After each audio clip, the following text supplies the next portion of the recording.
By the way, if evolution is true, that's exactly correct. I've asked this question to evolutionists all over the world. I've never had one answer a simple question. I'll say, hey, sir or ma'am, I have a simple question for you. If evolution is true, how do we tell right from wrong? How does anybody tell right from wrong if evolution is true?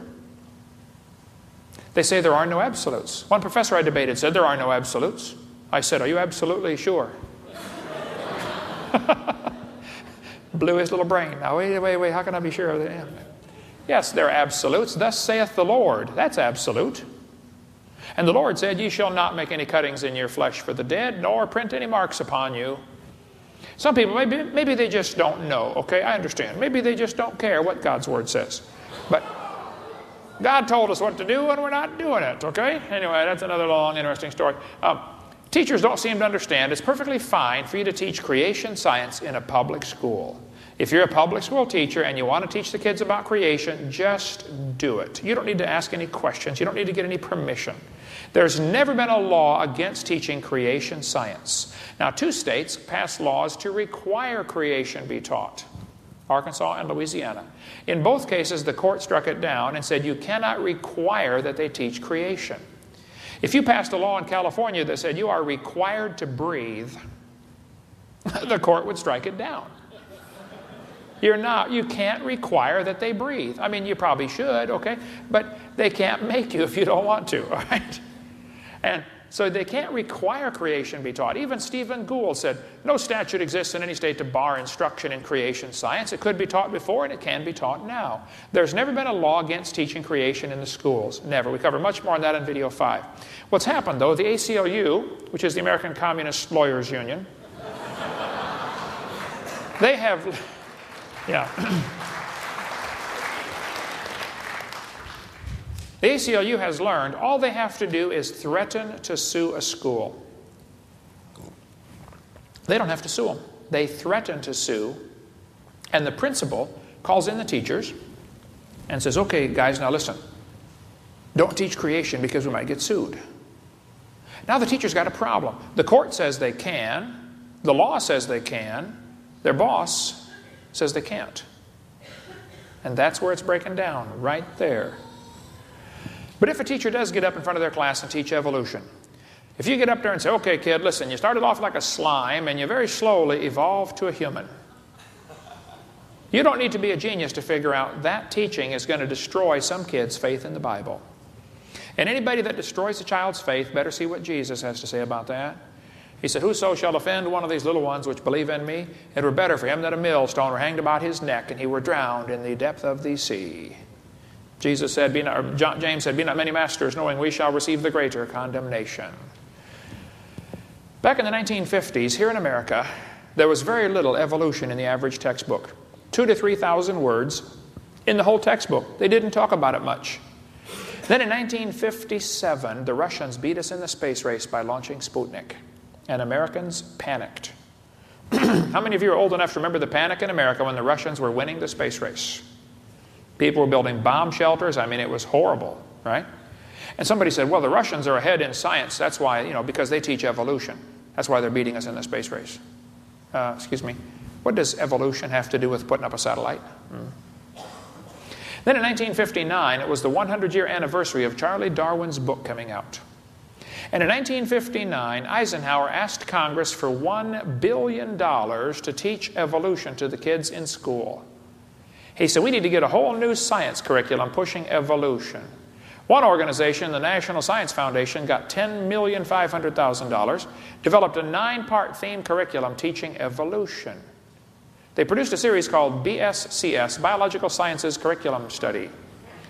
And by 1963, I won't go off on that. The average textbook in America had 33,000 words about evolution. By 1963, prayer was taken out of our schools. Anybody remember that? Madeleine Murray O'Hare? 1963 is when we saw a great rise in premarital sex for every single age group. Since 1963, we've seen a great rise in sexually transmitted diseases for kids 10 to 14 years of age. We've seen a great rise in unwed birth rates. That's a 100% increase in birth rates. There's been a 500% increase in pregnancies. The difference is being aborted. We cover that on video 4. Right now, 1/3 of all the kids born at the hospital are born to a couple that is not married. Illegitimate children. Now listen carefully. If you are one of those, God loves you and can use you in a powerful way.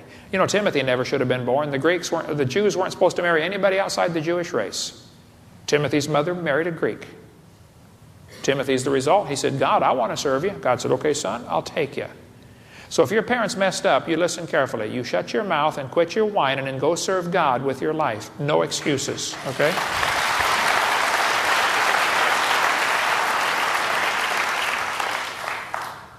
There's been a 725% increase in unmarried couples living together. God's word hasn't changed. Whoremongers and adulterers, God will judge.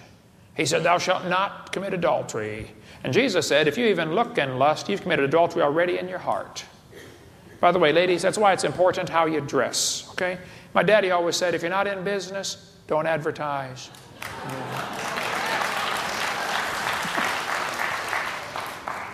There's been an incredible rise in divorce rates until they finally just stopped getting married. And then divorce rates dropped off because why you can't get divorced because you're not married, right? The violent crimes have increased nearly 1,000% since 1963. Now, I'm not that old, but I remember the days when you did not have to lock your house. Anybody remember those days?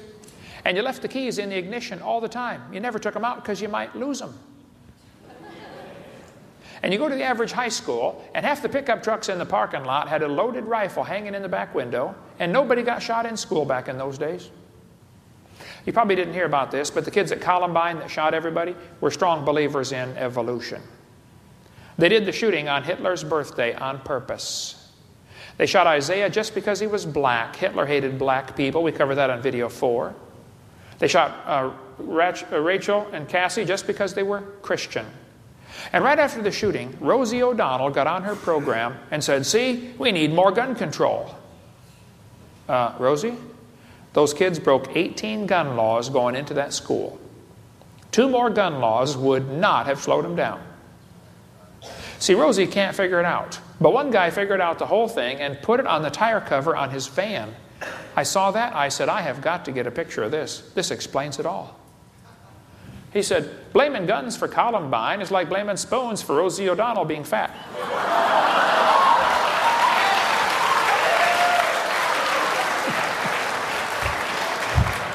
It's not the spoon's fault, Rosie. Okay. Anyway. SAT scores have plummeted since 1963. They finally had to dumb down the test in '95 to make the scores go back up to make the kids look smarter. Teen suicide rate has gone crazy. Now look, if I told you if you kissed a frog, it would turn to a prince. You say, no, frogs don't turn to princes. How many of you ladies got your husband by kissing a frog? Come on now, let me see. Only 2, okay. Doesn't happen very often. But in the textbooks it does. Yes, boys and girls, we started like an amoeba. And we slowly evolved to a frog. There he is, Grandpa. And then very slowly evolved to a prince. It's the same fairy tale. Frog turns to prince. But see, instead of a kiss, no, they got a new magic ingredient. If the frog turns to the prince quickly, we all know it's a fairy tale.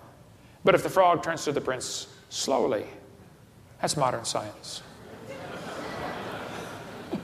It's the same fairy tale, folks, but they have a new magic ingredient. The new ingredient to turn the frog to a prince is billions and billions of years. How many have ever heard that expression before? Billions of years ago. It's on TV. It's on Carol Sagan's show, Cosmos. Billions and billions of years ago. It's in the magazines. It's in National Geographic. No. Billions and billions of years ago. Here's a 4th grade textbook. Millions of years ago. Now kids, listen. If anybody ever says, millions of years ago, just say, excuse me, were you there? They'll say, well, no, of course I wasn't there. Then you can say, now, teacher, do you know the earth is millions of years old? I mean, is this really part of science? Is this something we can observe and study and test and demonstrate in the laboratory? Or is this just something people believe? They're going to say, well, everybody believes the earth is millions of years old. No, they don't. Most Americans think the earth is less than 10,000 years old and God made it. Only 4% are atheistic. I think that 4% ought to go start themselves a private school and teach evolution to anybody that wants to pay and come learn it. And they ought to get it out of our public schools. That's my unbiased opinion. Yeah.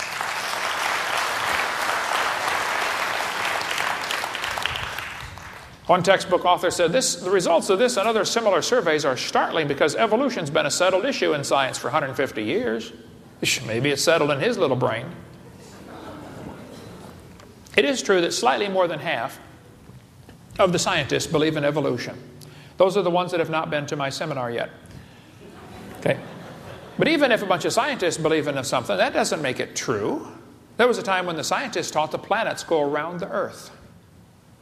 There was a time when the scientists taught big rocks fall faster than little rocks. That was taught for